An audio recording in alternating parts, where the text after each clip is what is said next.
Di ba? Alain tayo, nakadagiti, Ilocanda, Bex, mga idol. Kalpasan, apo nga nang ipaaydamat iti serbisyo.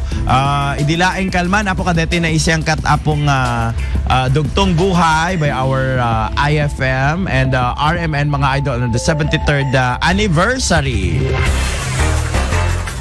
Impanakel dagiti Ilocanda Bex nga dadaulwan ni Mr. Roque Gomez sa dagiti serbisyo nga ipapaayda iti ka-Ilocanda kunana ang nagduduma dagiti serbisyo dakas iti panagpukis, panagmasahe, manicure, pedicure kenda dumapay nga obraenda ibatad na adakelen ti grupo daket adan dagiti nagduduma a grupo ang nagisugpuan kada kwada tapno mabukel ti Ilocanda Bex sagun ken kuana ket sa andalaeng basta-basta akameng ti LGBTQIA+ nga puta ada iti kagenda ang makatulong iti komunidad babayan iti voluntaryo ang mga iti serbisyo iti komunidad. May isa nga objective ti Ilocanda Bex ket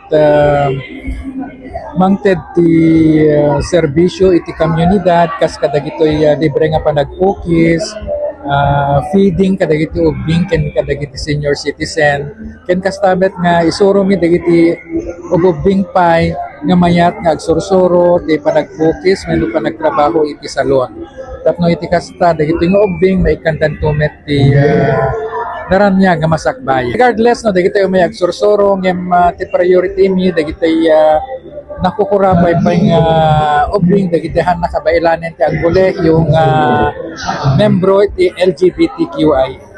Inayon na nga adun dagiti tulungan da miyembro ti LGBTQIA+ ang nakukurapay ken napagbalinda ang napintas ti biag ken masakbayan da. Maipanamnama nga adun tupay iti serbisyo nga ipay ti Ilocanda Bex. Para iti IFM News, Idol Lawrence Martinez, Tatak, RMN.